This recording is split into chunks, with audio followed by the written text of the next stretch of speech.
Dieu vous bénisse. Amen. Et le texte ce matin qui attire mon attention se trouve dans l'évangile de Jésus-Christ selon Saint Jean, le chapitre 1, le verset 1 à 13. Mais on lira particulièrement le verset 4. Le verset 4. Et le thème message, c'est Jésus, la lumière véritable dans un monde d'ombre. Jésus, la lumière véritable dans un monde d'ombre. Un monde ténébreux. Un monde dans lequel les ténèbres sont épaisses. Jésus est la lumière. Si vous le permettez, on va lire ce passage. Jean chapitre 1, verset 4 à 9. Il est dit, en elle, en la parole, était la vie. Et la vie était la lumière des hommes. La lumière, lui, dans les ténèbres. Et les ténèbres ne l'ont point reçu. Il y eut un homme envoyé de Dieu. Son nom était Jean. Il vint pour servir de témoin, pour un témoignage à la lumière, afin que tous crussent par lui.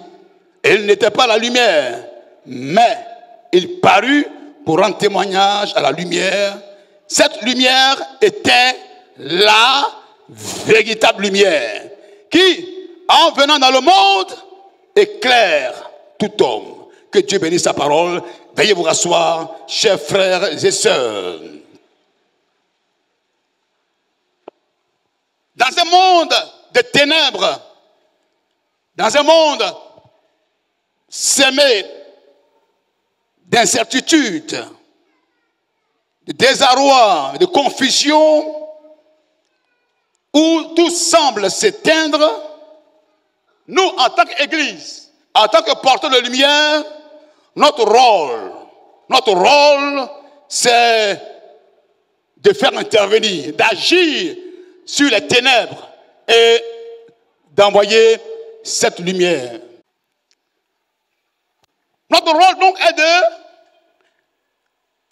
d'intervenir, d'éclairer et d'apporter la lumière là où les ténèbres sont épaisses. Ce matin, je vous invite, chers amis, chers frères et sœurs, Église de Jésus-Christ, à contempler la lumière, à contempler la véritable lumière. L'évangile selon Jean, spécialement le verset 9 du premier chapitre, révèle cette véritable lumière, cette vérité profonde. Il dit, cette lumière était la véritable lumière. Que signifie cette déclaration puissante de Jésus, de Jean? Face aux multiples sources de confusion, comment pouvons-nous reconnaître et embrasser la lumière véritable qu'est Jésus-Christ de Nazareth? Comment cette lumière divine contraste-t-elle avec la fausse lumière du monde qui nous entoure?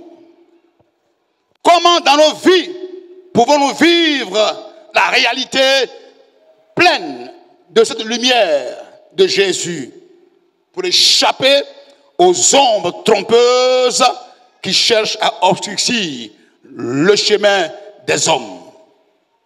Et ces questions nous aideront donc à appréhender cette vérité ou la thématique.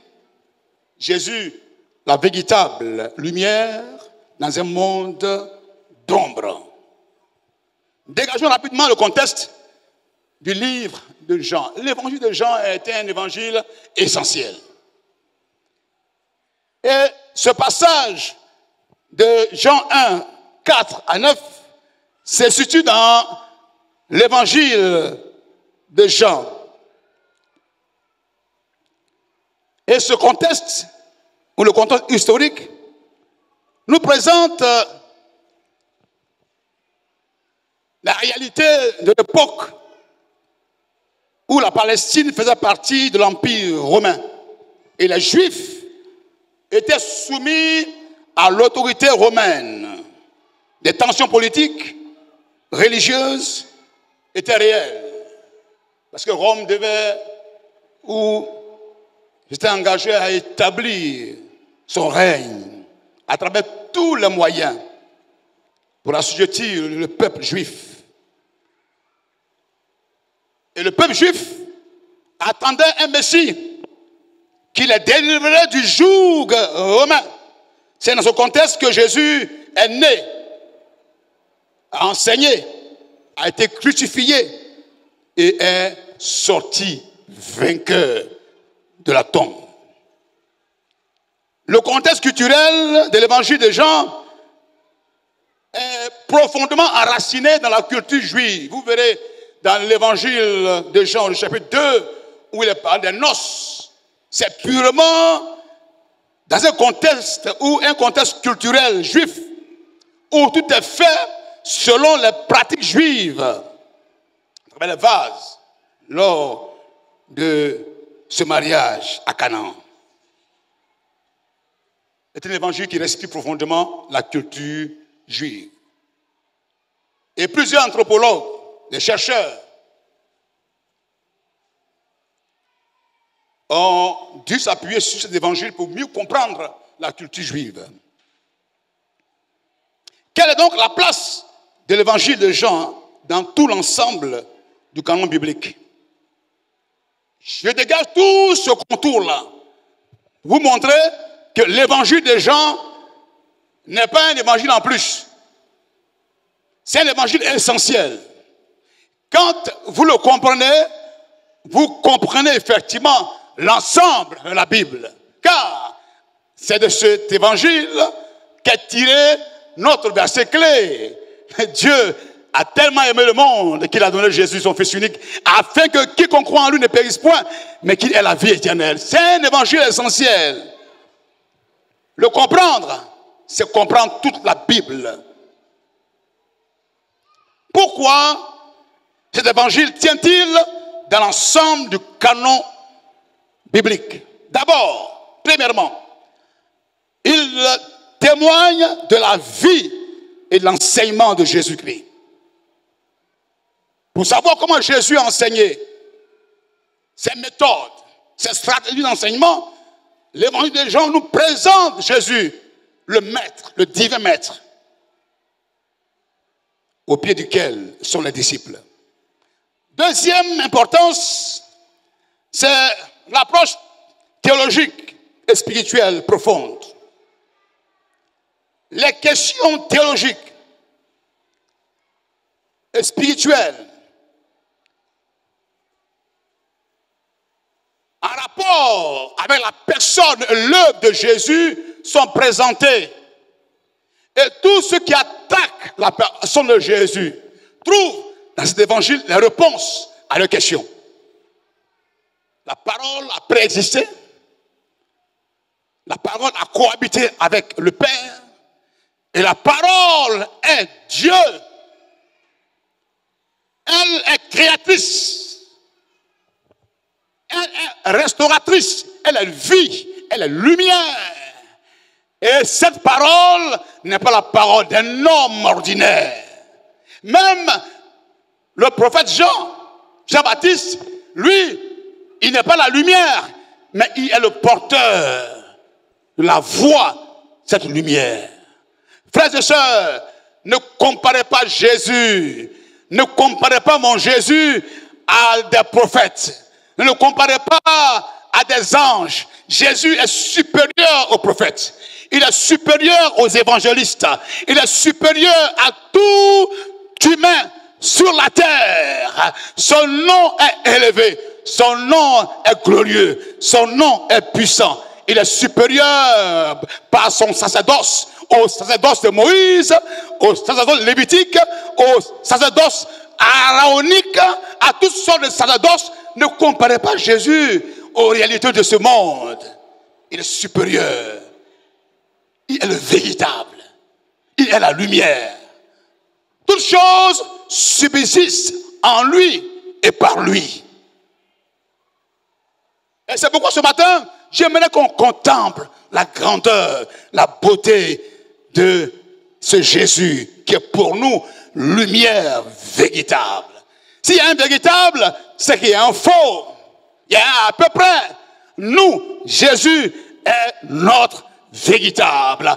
Un Dieu véritable pour les chrétiens véritables, pour une assemblée véritable, pour une adoration véritable, pour un ministère véritable et pour des solutions ou des résultats véritables. Nous sommes dans le véritable. Nous sommes dans le vrai. Et c'est pourquoi quand je regarde des chrétiens qui voltigent, qui se promènent, des chrétiens vagabonds aujourd'hui, on les trouve à Al-Kabor, demain ils sont à Broupanda, ils sont à Dero, ils sont à Seweke, San Pedro, ils sont au lac, ils sont au Carrefour Tosongo. Qu'est-ce que tu cherches en fait? N'as-tu pas trouvé le véritable? Es-tu à la poursuite du véritable? Moi, je te l'annonce, j'ai trouvé le véritable. L'évangile de Jean nous présente le véritable. Dieu, le véritable Verbe. L'évangile de Jean. Pourquoi tient-il dans le canon, l'ensemble du canon biblique? Premièrement, il présente le Christ comme Dieu. Et toutes les questions en rapport avec la personne de Jésus, son œuvre à la croix, sa résurrection, sont présentées à travers l'évangile de Jean. Cet évangile révèle le nom de Dieu. Le nom de Dieu. Je suis la vie. Je suis la vérité. Et c'est je suis, l'orateur, le pasteur Sonfo, nous a fait une belle remarque. Il n'est pas ajouté à je suis une connotation pessimiste, une vision pessimiste. On ne dit pas je suis bloqué. Ça ne va pas ensemble. La logique voudrait qu'on ajoute une pensée positive, des paroles positives à je suis, car en lui est la vie. L'évangile de Jean nous présente Dieu, mais une emphase sur la nouvelle naissance et la vie éternelle. Nous présente le rôle de la théologie de Jean. Jean a une théologie. Jean a sa vision. Car chaque évangéliste a un but à atteindre à travers son écrit. Jean écrit pour que tous sachent que le Christ est le Fils de Dieu. Il est Dieu. Il est le véritable. L'évangile de Jean se trouve à la suite des 3 évangiles qu'on appelle les évangiles synoptiques. Matthieu, Marc, Luc, Jean. Mais Jean n'est pas un évangile synoptique. Mais c'est un évangile qui est complet dans sa présentation. Là où Matthieu, Marc, Luc, Jean présentent Jésus dans son ministère de souffrance et son ministère de puissance, lui, Jean, non seulement il présente ce ministère de souffrance, le ministère de puissance, mais il insère entre les 2 ministères le ministère intime de Jésus-Christ dans la chambre haute. À partir de Jean 13 jusqu'à Jean 17, Jésus prend à partie son peuple, ses disciples, et il leur parle. Il institue la scène, il lave les pieds des disciples pour leur donner un enseignement. Pour dire que le ministère, ce n'est pas seulement de prendre le micro, de parler à la chair, mais le ministère consiste à laver les pieds des apôtres, de prendre soin des autres, à les visiter. Un enseignement fort. Jean nous parle de cela. C'est un ministère intime où Christ se révèle, il s'ouvre, il se donne. Oh, c'est fort. Acclamons Jésus-Christ pour cet évangile de Jean. Quelqu'un m'a changé de pensée par rapport à cet évangile. Frères, lisez cet évangile et vous comprendrez effectivement l'état de votre cœur. Vous comprendrez que celui qui règne, celui qui est Dieu, c'est le Fils, c'est le Christ, en qui il n'y a aucune ombre de variation. N'adorons personne. Respectez les hommes. Honorez-les. Mes frères, que Jésus trône, qu'il prenne la place de mon cœur. Adore-le. Adore-le. Au moment où l'apôtre Jean voulait adorer l'ange, l'ange lui dit non, mon ami Jean, tu es aussi un compagnon comme moi, on est ensemble. Tu es serviteur, je suis aussi serviteur.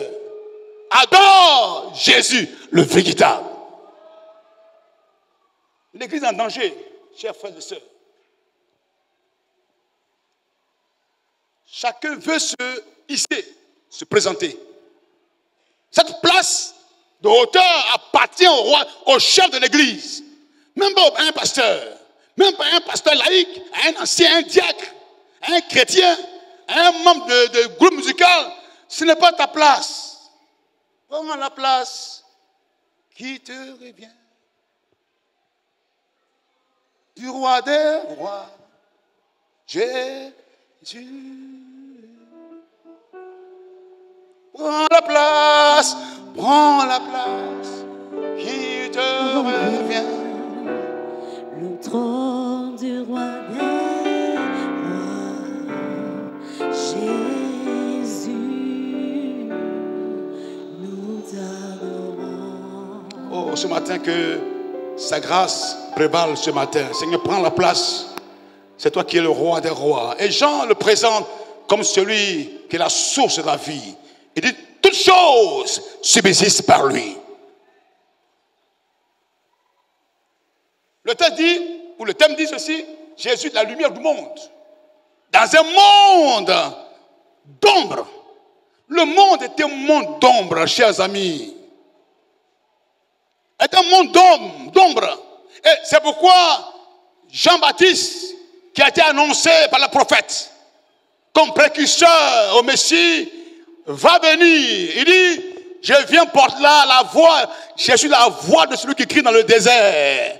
Je suis le témoin. J'ai un témoignage à rendre à la lumière, à la vie, au Christ.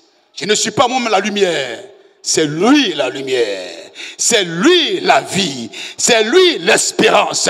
C'est lui le victorieux. C'est lui le triomphateur. C'est lui. Qu'il croisse et que moi je diminue. Jean a compris sa place. Place de témoin. Voix de prophète. Les ombres sont épaisses. C'est pourquoi l'Église doit, en marchant, doit investir le monde, apporter des foyers de feu, des foyers de lumière, ne pas se taire. Et nous reste quelques jours pour atteindre 2024, que ces 2 semaines soient des semaines où l'Église se mette en campagne, se mette à évangéliser, à entrer dans les maisons, à entrer dans les foyers, à parler de Jésus de façon à outrance, à tous les moyens, dans tous les coins et les recoins. Prêchons Jésus-Christ.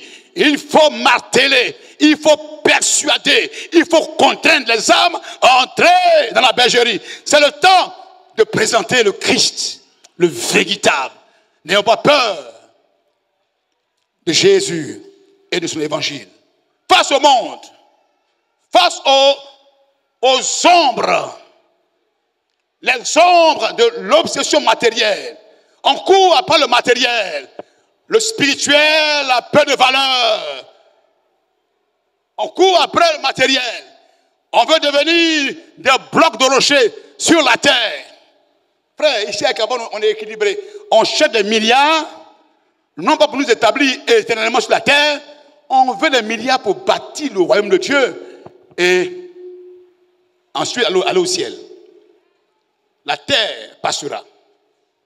L'obsession matérielle, tout est matériel. Pasteur, prie pour moi, matériel. J'ai commencé à changer, hein. Vous qui venez toujours avec vos problèmes de pasteur, vous priez. J'ai dit, ce qu'il te faut, vrai, la même, c'est Jésus qui te faut.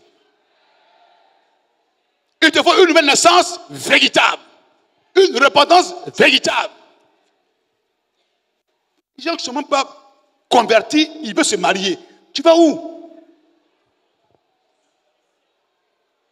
Conversion d'abord. Cherchez premièrement le royaume de Dieu et sa justice.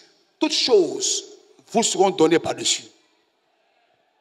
J'aimerais vous dire, frères et sœurs, ce qu'il te faut ce matin, c'est la vie de Jésus-Christ. Là où les ombres sont épaisses, il faut la lumière. L'obsession matérielle, la dépendance aux médias sociaux et autres. Le Padre en a parlé ici. L'idolâtrie de la célébrité. On va être célèbre. Le m'as-tu vu? S'habille comme les autres. Fais comme les autres. Je n'ai pas la célébration. On n'a pas besoin de ressembler aux autres. Christ et moi, l'esprit de la gloire. La quête de la richesse physique. La quête de la perfection physique. On cherche à soigner son corps. On a des millions. Et pourtant, on n'a même pas une Bible. On n'a même pas une Bible. Et pourtant, on a une perruque. Mais dis donc, si je donne le prix là, même pas une Bible, il venait un portable. Prends-toi une Bible. 2024, il faut entrer en 2024 avec ta Bible physique. Dis Amen. Dis encore Amen. Dis encore Amen. On consomme. Le monde dans lequel nous sommes est un monde de ténèbres, d'ombre. Les hommes aiment vivre dans le noir. Se cachent. De plus en plus, se créent des petits coins à l'intérieur, dans les bistrots, les coins cachés. Les gens quittent Abidjan, ils vont là-bas, ils se cachent, ils consomment, ils boivent, ils fument, ils font ce qu'ils veulent. On revient à Abidjan, on n'a rien fait. Comme le coq ou la poule qui prend son bec le soir, et pourtant toute la journée à manger. Mais le soir, il dit à Dieu, depuis le matin là, je n'ai rien mangé encore. Fia. Le coq ou la poule est ingrate. Je n'ai rien mangé depuis le matin. La peur, l'indifférence aux autres, l'attrait des plaisirs instantanés, l'idolâtrie, la magie. Dans ce temps, les marabouts attendent des ignorants pour leur soutirer l'argent. Lève ta main droite, s'il te plaît. Lève ta main droite, s'il te plaît. Dis, Seigneur, délivre-moi. Aucun marabout, aucun féticheur, aucun charlatan ne mangera mon argent. Dis, Seigneur, ces 2 semaines sont pour moi 2 semaines de feu, 2 semaines de révélation, 2 semaines de lumière. Au nom de Jésus. Amen. Ta vie est précise. Si tu vas voir un féticheur là, tu vas fuir. Il dit, ta main qui est levée là, ta main qui est enflammée là, ta main ointe. Si jamais tu vas toucher un fétiche, tu vas fuir en venant ici. Pasteur, j'étais chez un charlatan, j'étais chez un féticheur. Tu viendras ici rendre témoignage. Oui, je l'ai fait pour un chrétien et qui est revenu en criant. Vous, les pasteurs, quand on fait les prières finales, on établit des barrières de Babylone spirituelle sur l'église. Et il y en a qui, après la prière finale, font ce qu'ils veulent. Mais cela n'arrivera pas ce matin au nom de Jésus-Christ. Les hommes, la magie. Les hommes, la sorcellerie. La course à la popularité.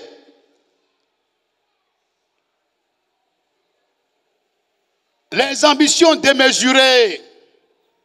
L'idolâtrie. L'arrogance. La course à l'approbation sociale. L'adoration du succès matériel. L'accumulation des biens matériels. Et cela guette aujourd'hui les chrétiens. Le matériel. Nous aimons le matériel. Mais attention, veillez sur notre cœur, sur l'état de notre âme. Et c'est pourquoi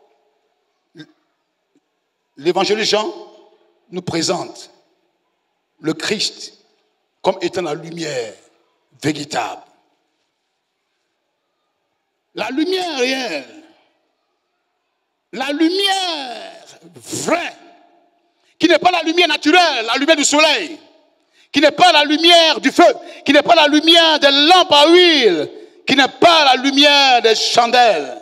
Mais la lumière qui tire sa source de Dieu. Une origine divine. Il est la vie. Et la vie est la lumière du monde. Vie et lumière. La vie est donnée à la lumière pour briller dans ce monde.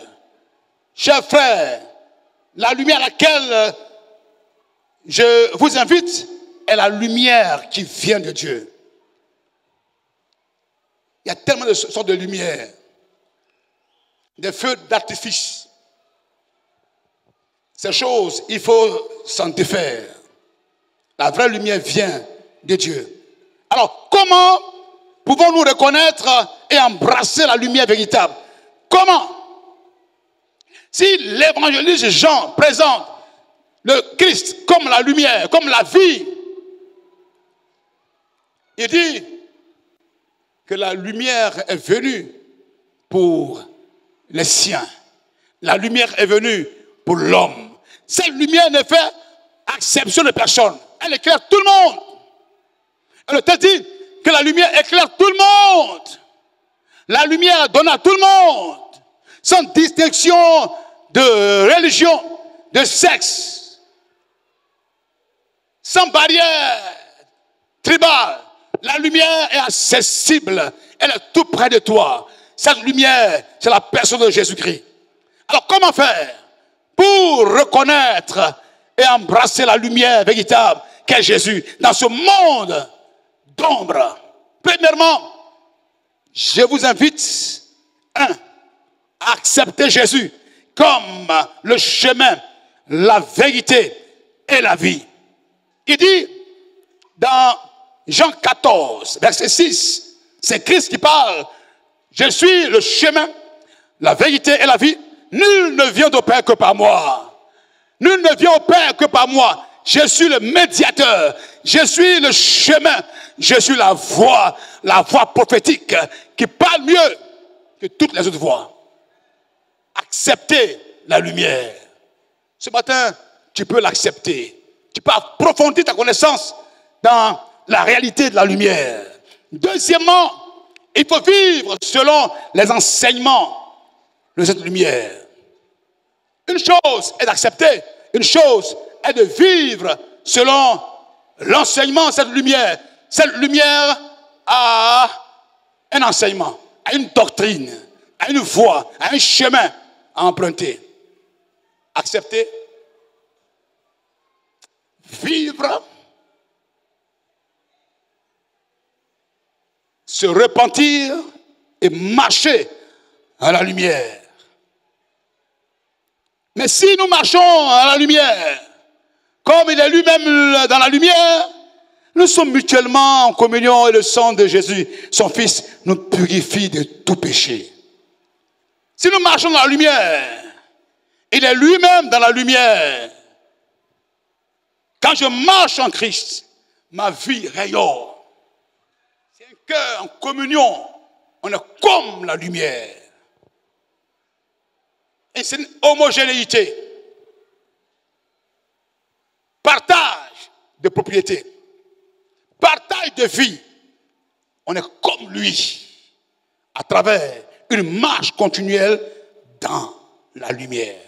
Cela exige donc de vivre la sanctification. Accepter Jésus. Deuxièmement, vivre selon ses enseignements. 3. Se repentir, marcher dans la lumière. 1 Jean 1,7. 4. Chercher la sagesse de Dieu en Christ. Or, c'est par lui que vous êtes en Jésus, lequel, de par Dieu, a été fait pour nous sagesse, justice et sanctification et rédemption. Embrasser la lumière véritable implique la recherche de la sagesse de Dieu. Cela signifie donc comprendre que toute sagesse véritable émane de Dieu. La sagesse est la clé et la maîtrise. Tu peux avoir toute la connaissance possible. Tu peux avoir toutes les connaissances possibles. Mais si vous manquez la sagesse, vous renversez votre maison. La femme insensée renverse sa maison. Elle est au complet. Une femme qui est belle, elle a tout, elle est intelligente, mais elle manque de sagesse.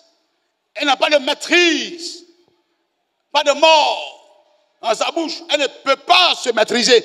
Alors, un manque de sagesse nous pousse à tout détruire. Ce n'est pas à tout qu'on répond. Ce n'est pas tout qu'il faut accepter. La sagesse nous donne d'avoir de la mesure. La lumière nous donne d'avoir de la mesure.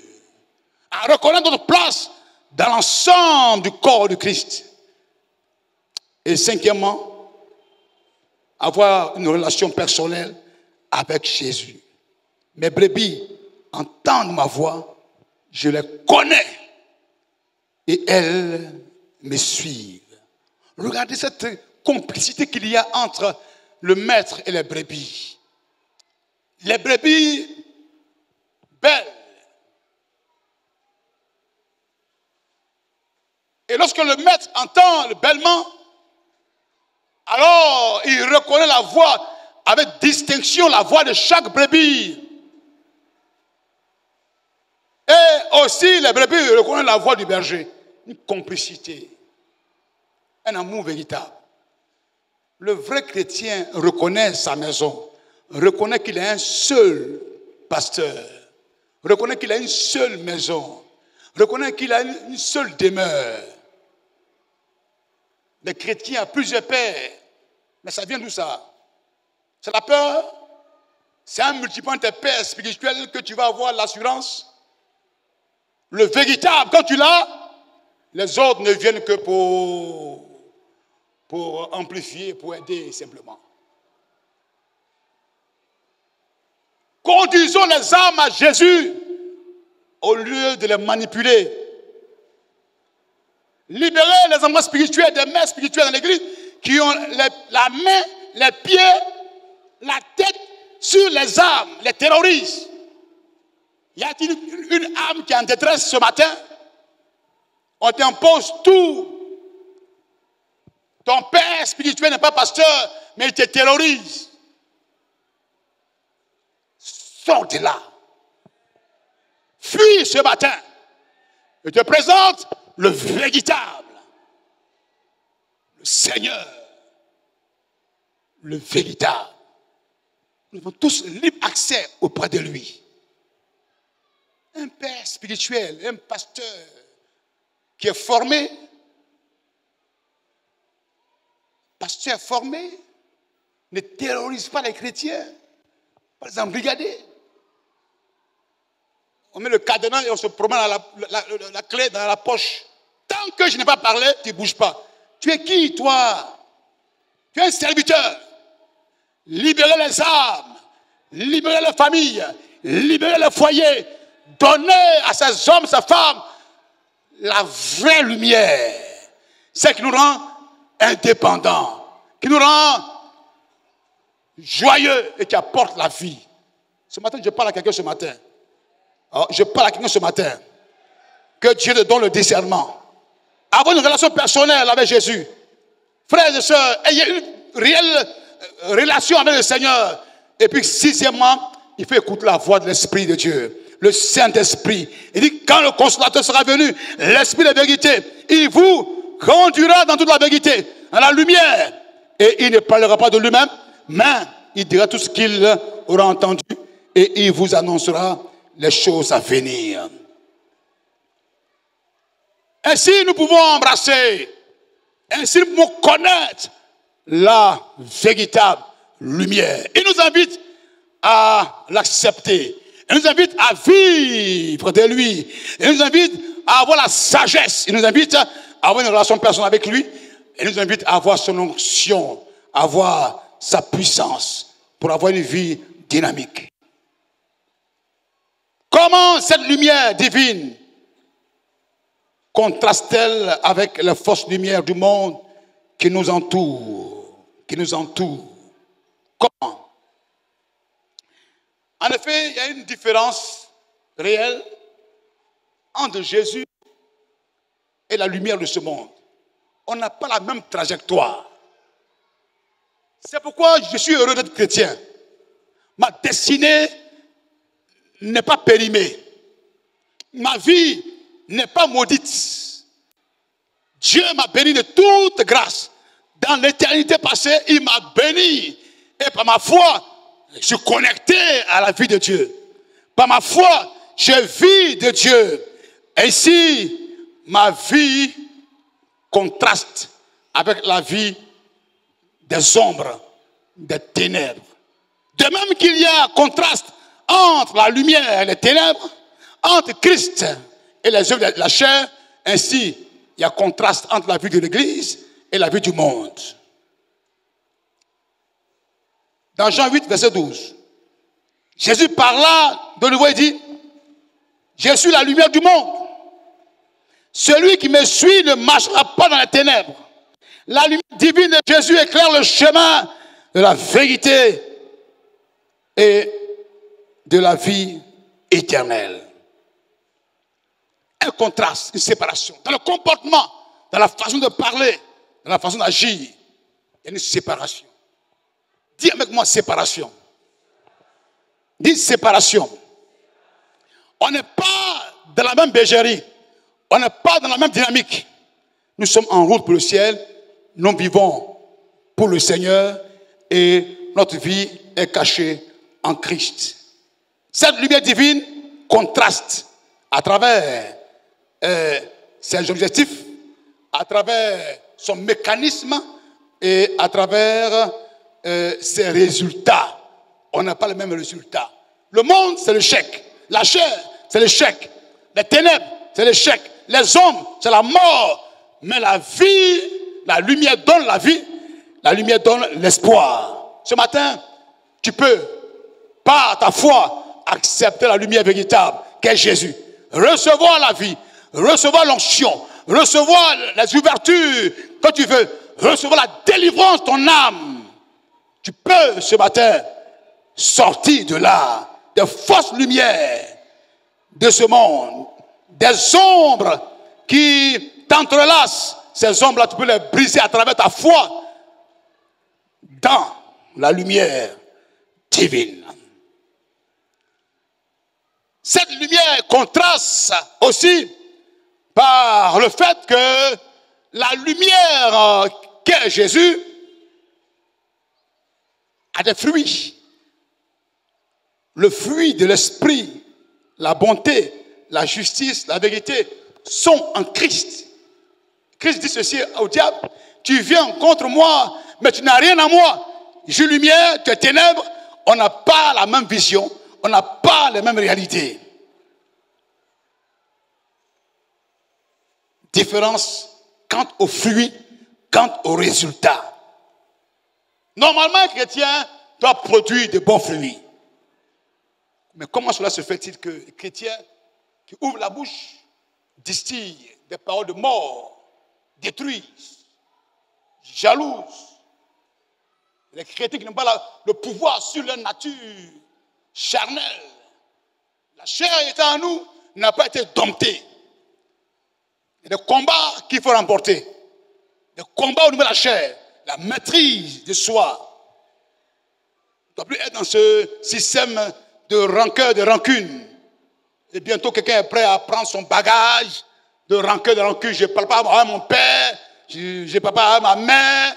Et tu t'en vas 1 semaine, 2 semaines, mais je t'interdis de franchir.